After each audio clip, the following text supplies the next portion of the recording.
Very important that the zinc coating on these galvanized bolts does not come in contact with the aluminum.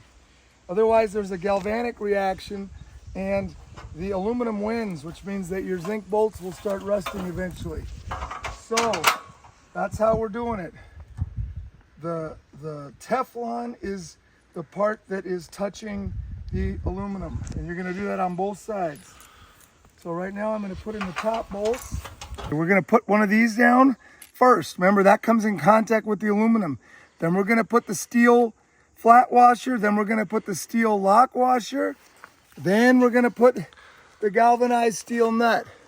So we'll throw this underneath there, and then we'll go ahead and put that together. Just like that.